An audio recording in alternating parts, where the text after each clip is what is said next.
comforting feeling, just touched everybody. This was a miracle. Be grateful. This time on Unexplained Mysteries, the Angel Files. A 4-year-old boy falls out of a tree. He believes an angel saved his life. She had a long white nightgown on. A woman gets hit by a truck. Find out what she sees just before impact. I saw this beautiful person. You'll hear the uplifting story of a drug addict who claims an angel changed his life. It was like a being that was just outlined, glowing, that said to me, "You have been chosen." A policeman says goodbye to his dying mother, but he's convinced he was in the presence of others. Her bed was encircled by possibly 11, 12 different beings. A nurse watches a strange mist float above a dying man. And when the cloud went away, the patient died. That was the angel who came after him. Some doctors believe angels may visit the dying. It's time to go, and it's okay. A woman declared dead says she saw her grandmother's spirit. She says, Renelle is grandma. A little girl, kidnapped and left to die in the desert, feels she was guided to safety by an angel. She had a glow around her. She was kind of up in the air. And her family believes the angel was the spirit of her younger sister. She said, I feel like Jessica was the one that was in the desert when I needed the help. Crazed gunmen terrorize a grade school, and students testify that angels saved them. Should have been 160 people dead. And we'll put all the facts together for you in the UnX Report, right here on Unexplained Mysteries.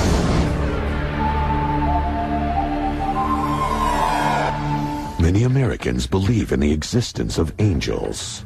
The latest Gallup poll shows that 65% of us believe in angels.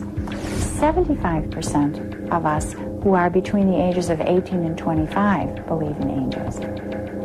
Why does the belief in angels appeal to so many people in this day and age? AIDS, a troublesome economy, a high divorce rate, changing sex roles.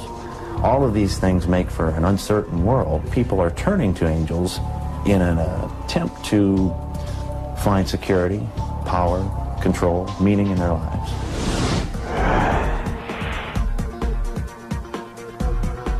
A 4-year-old boy claimed he had an angelic experience. One day, he was climbing a tall tree. Suddenly, he lost his grip. I didn't think I was falling as fast as I should be. And so I looked down for the ground, and I was trying to turn over, and I heard a voice, and she was saying, don't look down, and there was a girl. She had a long white nightgown on, and she had long flowing hair. And she said, don't look down, you'll get hurt. Look at me, you'll be okay. Wes doesn't remember the impact, and says that lying on the ground, he felt peaceful.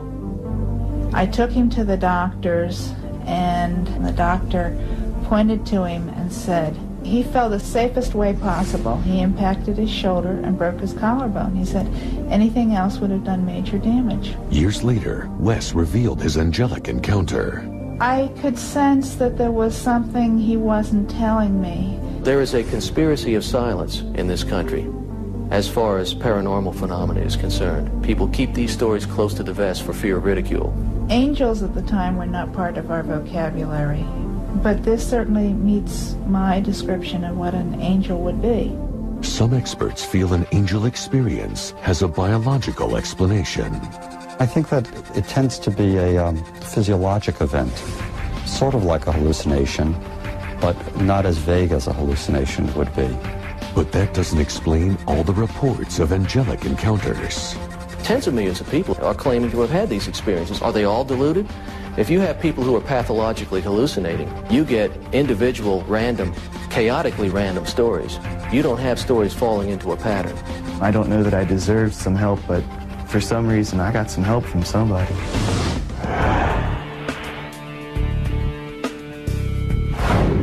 While playing at a pool party in Normal, Illinois, another young boy claims he came into contact with an angel.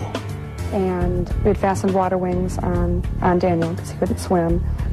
somehow, and we really don't know when, he took the water wings off. And he ended up in the deep end of the pool. He was just laying down there, this little ball. Daniel nearly drowned. When he was revived, he made an unusual statement. He said, did you know that there was an angel and there was a bright light, and the angel and the bright light were inside a tunnel? A tunnel with a light inside and an angel. Children seem to have a natural affinity for wonder, and so they're very open to the kinds of things that apparitions bring.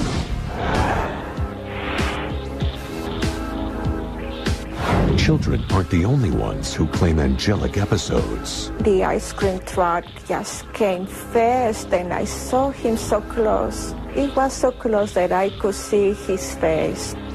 But then I said with all my heart, God, don't let me die. And right after that, I saw this beautiful, beautiful person. It was a male, and he was like when you see somebody in slow motion, just coming towards me at the same speed as the truck, but his hands were like this, stretched to me. The truck slammed into Estella. She suffered a number of injuries, including the loss of her leg, but surprisingly felt no pain. I had no idea that I had lost my leg. I had broken ribs. I had a collapsed lung. I was conscious when I went to the hospital. I did not feel pain. I had peace with me. Experts believe angels appear to only certain people in need. My experience tells me that we have to get into enough pain in our lives before we're ready to move into healing and into transformation.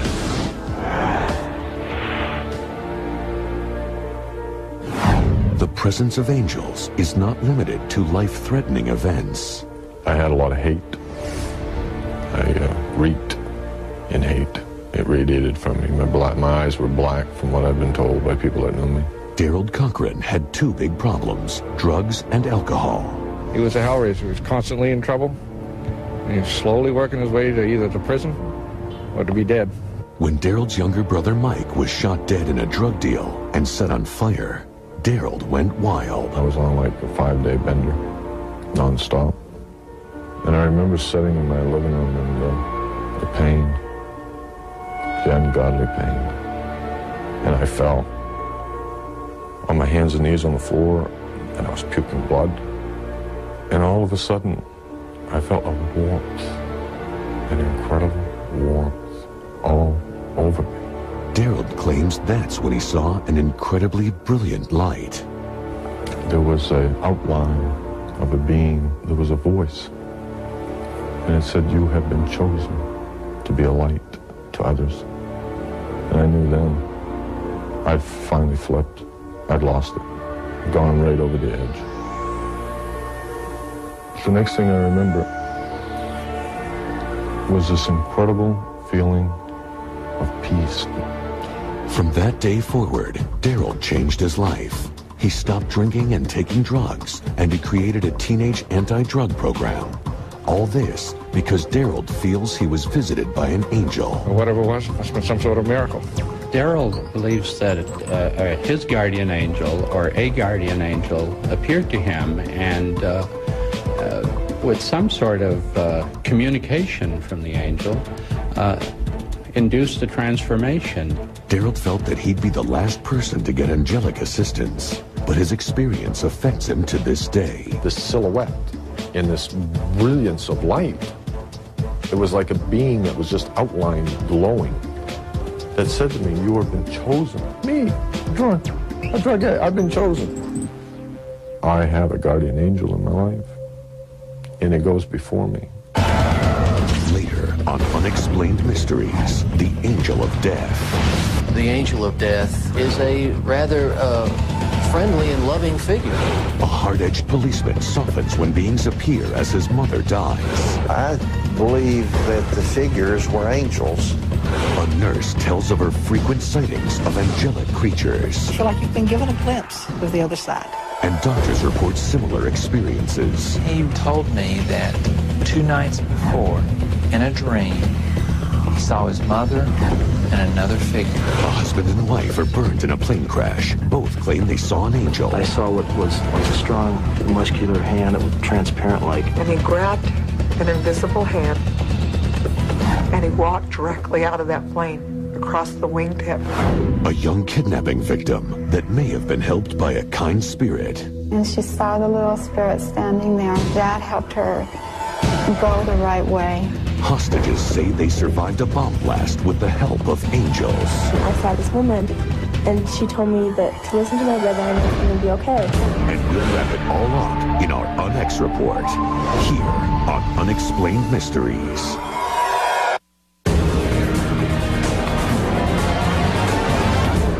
Unexplained Mysteries, The Angel Files. The terrifying angel of death. The angel of death has been traditionally defined as any angel to whom God delegates the power to take a mortal's life. But now researchers believe that the angel of death is not always fearsome. The good news is that generally the angel of death, contrary to the darker legends, is a rather friendly and loving figure.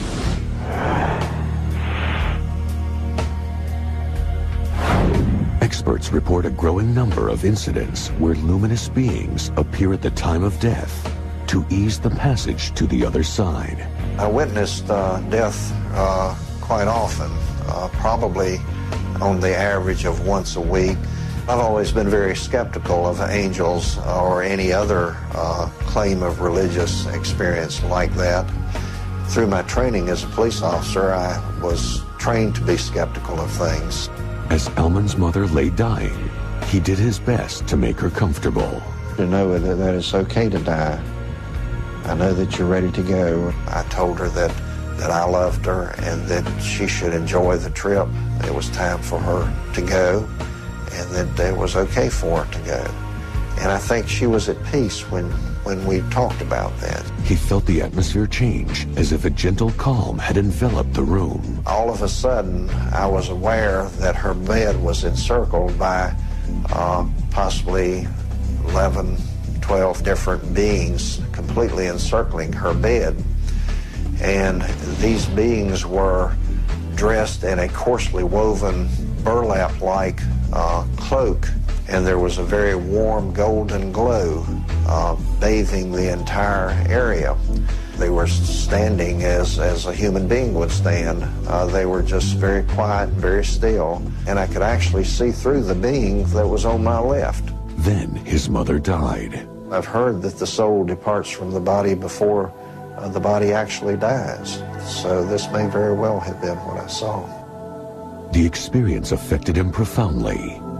I believe that the figures were angels, and I believe that they came to escort my mother's soul to heaven.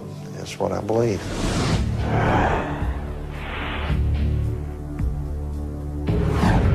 People who work in the medical profession have numerous accounts of angels. They claim angels don't always appear in human form. Sometimes they appear as animals or other entities. A nurse saw a cloud floating above a dying man. And when the cloud went away, the patient died.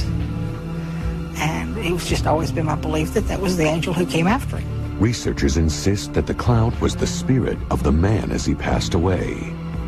You just feel awe when you see something like that because you feel like you've been given a glimpse, a little bit of a glimpse of the other side. Many of Linda's patients have told her of angelic visions before they died. I've had them tell me that the angel came and took me and showed me heaven. This is very common. In fact, it's more common for it to happen than for it not to happen. Other medical professionals are certain they've witnessed some kind of angelic event.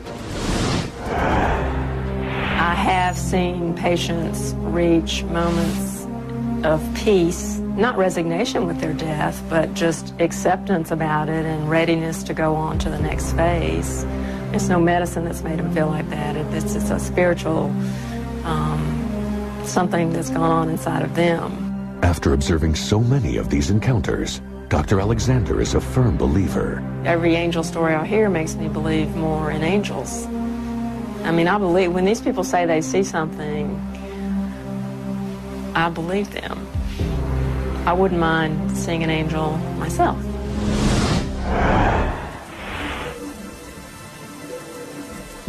Dr. Alexander's husband is also an internist. He had a strange visit from a patient. He told me that 2 nights before, in a dream, he saw his mother and another figure. And they told him he was going to be dying on Sunday morning.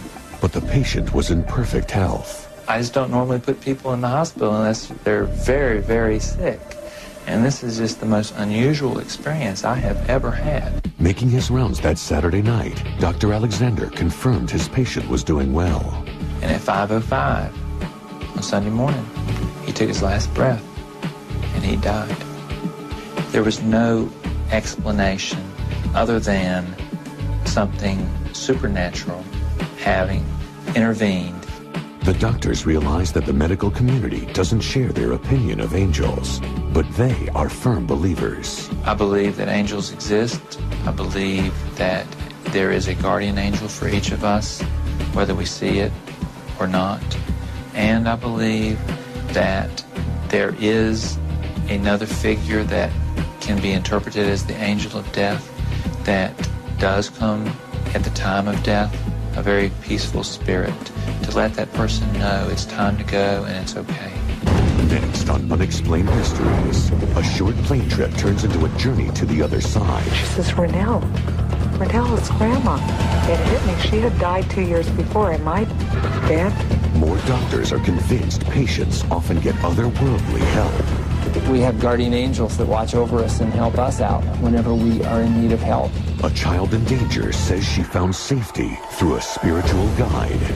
She had blonde hair and bluish eyes, and she had a glow around her. And her family believes the spirit was her unborn sister. I think it was me. I believe my sister, I was her angel. The amazing tale of the angels who saved school children from deranged gunmen. It was just like this total peace and this comforting feeling just touched everybody. It was just a feeling just to be relaxed and not to worry that you'll make it through it. And we'll get to the bottom of all the facts with the Unex Report on Unexplained Mysteries. Explore the world's greatest mysteries. From the classified government documents that claim UFOs exist to spontaneous human combustion. The smoke just started pouring out of my arm. Plus, madman or werewolf. The ears began to point and he howled. On the next Unexplained Mysteries. The signs are everywhere. Closed captioning provided by... With Meinike's Oil Change Plus, you'll get an oil change, plus a tire rotation, plus a brake inspection. Meineke, right service, right price.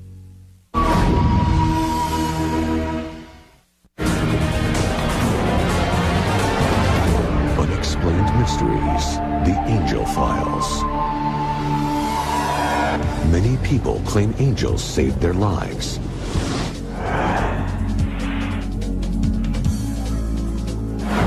A husband and wife were in a horrific plane crash.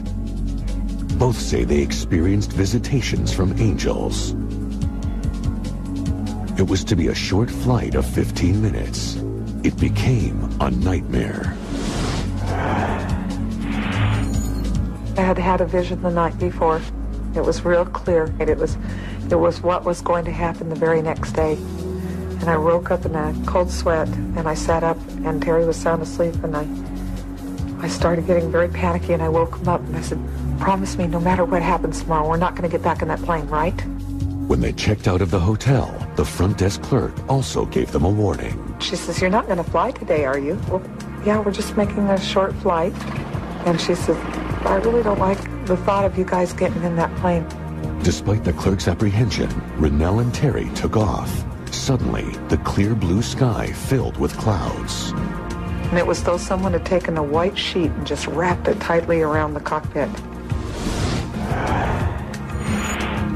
like fingers of clouds just came down in total to almost zero visibility. And I said, Terry, the ground, it's coming up. The whole horizon was coming right up at us. And then all of a sudden the mountain was there, and that's when I just pulled back up and she started screaming, the ground, the ground. Quickly, Terry pulled up on the steering column, which caused us to belly flop against the mountain. As we did, parts of the plane started flying all over the place. The sparks were coming out on the wingtips. When I got sucked out onto the wingtip, I was completely engulfed in flames. My whole body was completely on fire. The burning plane skidded to a halt. Rennell was alive, but badly burned. Terry was more fortunate, with injuries only to his hands. And he had seen something during the crash. I saw what was like a strong, muscular hand that was translucent, whitish, goldish, transparent, like, come like this, and I just felt peace and comfort from here that I wasn't going to get smashed. As I looked over at the flame, Terry stood up inside the flame, and he grabbed an invisible hand, and he walked directly out of that plane, across the wingtip. I looked up at him, amazed because he was unscathed. He says, where's the man that pulled me out, Rennell? Rennell and Terry now had to hike nearly 6 miles through snow to safety. The skin of my hands were causing me a lot of pain. At one point, I just couldn't take it anymore, and I just yanked both of them off, and I left them on the ground. Rennell had peeled the charred skin from her burnt hands. So we had to climb the barbed wire fences, basically burnt barehanded and ripped, which was very difficult to do. And was what was amazing to me is I felt led. I felt guided which way to go. They made it to a highway where a truck driver radioed paramedics. But in the ambulance, Rennell's body finally gave up. Her heart stopped. And all of a sudden, I just let go. And at that moment, I felt peace. And it was quiet. And then in a quick moment, I was standing up. And as I looked, I could see these nurses all crowded around this gurney. I saw a hand fall off the gurney, and it was black and charcoal, and I realized whose hand that was. Rennell saw her life pass before her eyes. And as I started to look around, I saw a woman coming from the distance moving toward me. She had white hair. She was wearing a white dress. And she called out my name. She says, Rennell. Rennell, it's Grandma. Grandma? Yes, Rennell, it's me. She reached out her hand. Well, now, wait a minute. It hit me. She had died 2 years before. Am I dead? Was this vision an angel? In the emergency room, a doctor was pronouncing Rennell legally dead. Rennell says her grandmother taught her vital lessons. I learned that love was not just this emotion that you feel in your body. It is an actual power that empowers your own soul and your own life. Rennell claims she then saw an image from the future, perhaps another angel. I saw a young man come from the distance, and he said, Mom, why are you here? Mom? Nathaniel. He says, I need you, Mom. You have to go back. At that moment, as I looked into his eyes, I realized I needed to set my own selfish needs aside. I said, I promise you, Nathaniel, I'll give you your chance. I promise. Then she let go of Rennell's hand. And just before I came into it, I could see my hand off to the side of the bed. And then when my spirit had come into it, I absolutely couldn't stand it. It was an instant pain. Rennell relied on the memory of Nathaniel to get her through the numerous surgeries and grueling physical therapy. She was a very motivated person who became very goal-oriented and was sure that she was going to beat this. We have guardian angels that watch over us and help us out whenever we are in need of help. Rennell's difficult rehabilitation seemed to solidify the Wallace's marriage. Somehow it fused us together. It's like the hands were both burnt, they're both fused together. So we had the same matching mittens, where people had their wedding rings and all that. They match, and so it's happened. We kind of got fused. Years after she was declared dead, Rennell has survived to give birth to a son. His name, Nathaniel. Rennell and Terry Now share her grandmother's words with others by visiting hospitals to comfort burn victims. Remembering hearing my children's echoes down in the valley and thinking, that's why I lived. This is the reason. Coming up on Unexplained Mysteries, a kidnapped young girl finds her way to safety with the help of a kindly spirit. She was telling me it'd be all right and that I'd be okay. School children held at gunpoint believe that angels helped them overcome their fear. I guess you could explain it as peace. You know, that nothing could happen to us. A mother is amazed by her daughter's story. I embraced her, and she, at that point, stood and told me, Mommy, the angels saved us. And a boy who is afraid of the truth. He just looked at me and he said, Dad, you would believe me? And we'll tie it all up for you in our Onyx Report, here on Unexplained Mysteries.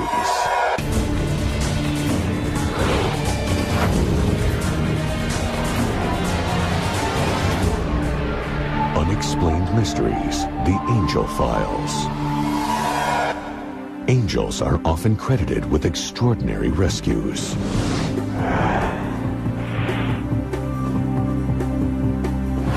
A 3-year-old girl is kidnapped.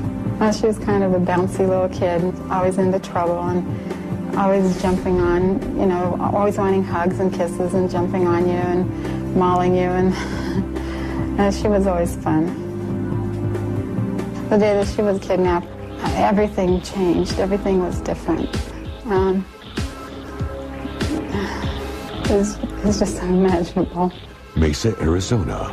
Rhonda Skidmore rushed to her son's school. I had to go to the school to help Robert. And so I took some things into the school and I left my little kids in the car. That's when a kidnapper made his move. When I came back, the little boy in the car that I'd been babysitting, he said a man took her out of the car. And I looked around and she was nowhere. Over the next 2 days, police searched for the girl and her abductor. Back home, her brothers and sisters were desperate. Robert went to the front door and just screamed, trying to call her home. And he did that until his voice was totally spent.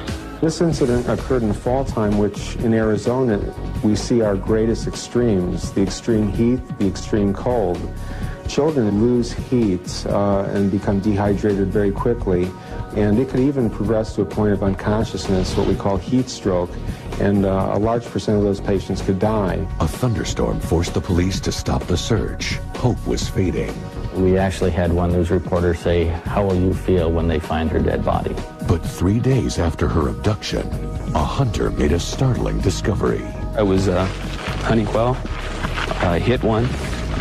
Upon retrieving it, walking up to where it was laying, I picked it up, looked across the wash to the left, and upon doing so, I saw her in the wash looking at me. She had lots of scratches all over her legs, her arms, and her. She wasn't walking very good because she was barefooted. Her feet were tore up, and I asked her if she wanted me to carry her, and she replied yes. It amazed me that she wasn't crying or whining about nothing. No, not at all. Bingham took her to the police, who rushed her to the hospital. The young girl had been in the desert for 3 days and nights without food or water. They were very amazed that she survived that Thursday night because it was so cold and it was so windy. And sure, should have put her in a coma. Because of her weakened condition, she should not have been able to survive it.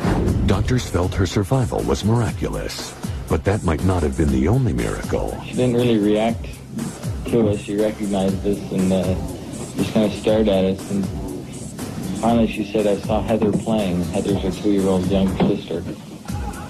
And that's all that she said really so far. She said what? Anything about the man that... She hasn't said anything other than, I saw Heather playing.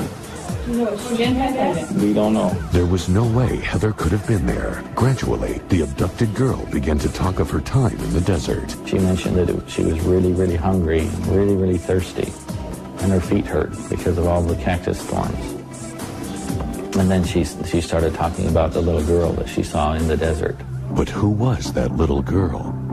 She had blonde hair, and bluish eyes, and she was in white clothes, and her hair was about shoulder length, a little longer, and she had a glow around her, and she wasn't standing on the ground. She was kind of up in the air. I felt like she was telling me I'd be all right and that I'd be okay. She believes the girl guided her to safety. She was walking and she saw the little spirit standing there, and it caused her to turn and walk a different direction. And when she walked the other direction, then that's when she found the hunter. And she felt like that helped her go the right way. A year later, the Skidmore family got a new member, a baby named Jessica. Eventually, her older sister made a remarkable connection. And she said, I feel like Jessica was the one that was in the desert when I needed the help. I think it was me. I believe my sister, I was her angel. Did this little girl see an angel? Did her sister's spirit guide her to safety? I still think Jessica is my angel because I think that she must love me, and I think I love her more just because of what has happened. Coming up on Unexplained Mysteries, students are taken hostage. Did angels come to the rescue? Yes, this was a miracle. Be grateful. There was an angel for everybody watching over me that day. Video evidence might prove the presence of angels. I think there probably were angels in the room when the bomb went off. And we'll cap it off with our UNX report, right here on Unexplained Mysteries.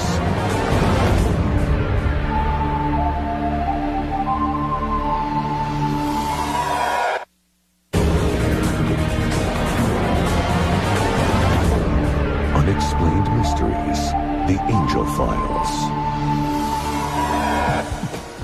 Angels seem to appear in desperate situations.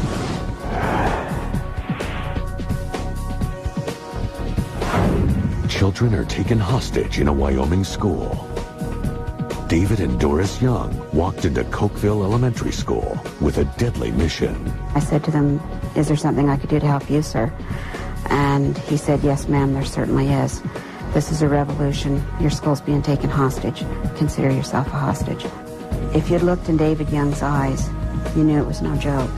They're heavily armed, and a bomb is wired to David Young's body. He said the bomb was capable of blowing up the entire building. He said it will level this whole building and everyone in it. The hardest part of the whole thing was that I started out in this thing alone, and I couldn't warn anyone. The Youngs took Christine to the first grade classroom at gunpoint. They forced the school's 153 students and teachers into the tiny room. He said, "This is a revolution. I'm holding you hostage." And one of the girls in my class just went hysterical. He demanded a ransom of $2 million for each hostage. With police and parents waiting helplessly outside the school, the tension inside the classroom increased. We had children sick to their stomach, crying, and asking their teachers, "Why can't we go home? I want to go home." Young put down tape in the shape of a square. He and Doris sat inside it. He said if anyone else stepped into the square, he would set off the bomb. Although he was acting more disturbed, the children became calmer. It was just like this total peace and this comforting feeling just touched everybody. I guess you could explain it as peace. Always, that nothing could happen to us. It was just a feeling just to be relaxed and not to worry that you'll make it through it. Then the bomb went off. The room was almost instantaneous black, and we had teachers over there that were grabbing kids, trying to get them out through the classroom windows. This lady grabbed my hand and she pushed me out the window. And I don't know if I would have made it out because I was too afraid to move. That was the most frightening experience. not knowing how many had left, if any, of my classmates. Somehow, the bombers were the only ones to die. And I heard Mr. Moore and a whole bunch of people start yelling, you know, we're all here, we all counted, we're all here. It was a great moment. We were very happy we were all alive. Then, the children started to tell strange accounts of how they survived. And I could see my youngest daughter, Katie, sitting on the ground, and she told me, Mommy, the angel saved us. I just kind of looked out and I saw this woman, and she told me that to listen to my brother and everything would be okay. And I looked up again and she wasn't there anymore. And then my brother came over and he told me to stay by the window and everything would be okay. And he walked back across the room, and that's when the bomb went off. Several weeks later, Katie was surprised when she opened her mother's old locket. Inside, a photograph of her grandmother. My mother had passed away when I was 15 and a half years old. And I had very few pictures of her. She looked at this woman in this locket and said, that's who she is. That's the woman that helped me. But Katie had never seen her grandmother. When I saw the photo, they told me that she died, and I came to the realization that she had been sent to help me and that she was my guardian angel. Other children started to come forward with similar accounts. I did not want my own son, flesh and blood, going around saying that he saw an angel. To get to the truth, Hartley applied police techniques to his son Nathan. He said that he was sitting there and all of a sudden these angels came down through the ceiling, and one of them came up to him and just basically said, Nathan, I'm your great-grandmother, and what David and Doris are doing is wrong. And he said the bomb's going to go off. Hartley showed his son a picture of his great-grandmother's. He says, that's her. He says, that's my guardian angel. He pointed to my Grandma Elliot. I says, Nathan, I says, why didn't you tell us this before? And he just looked at me and he says, Dad, you wouldn't believe me. Bomb experts said the explosion should have destroyed the entire classroom and everyone in it. Should have been 160 people dead. But someone or something saved the hostages' lives. A videotape made after the blast reveals a strange image burned into the wall. The children said it is the exact spot where one of the angels was standing. They're convinced they had help. That was a sign showing us, you know, that yes, this was a miracle. Be grateful. I think there probably were angels in the room when the bomb went off.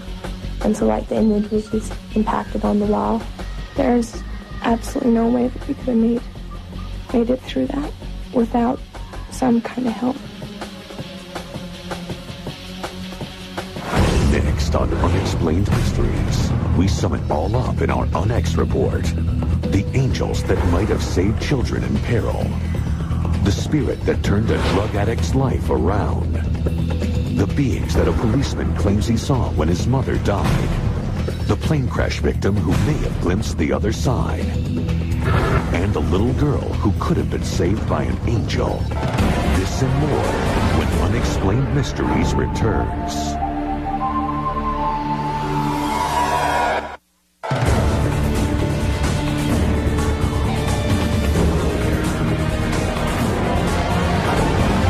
The UnX Report. Are there angels? People from all ages and backgrounds claim that angels have saved their lives. A child fell out of a tree. He says an angel helped him. She had a long white nightgown on, and she had long flowing hair. She said, don't look down, you'll get hurt. Look at me, you'll be okay. When another child nearly drowned, he saw an image inside a tunnel of bright light. He said, did you know that there was an angel? A woman was crushed by a runaway truck, but not before she saw a beautiful figure moving towards her.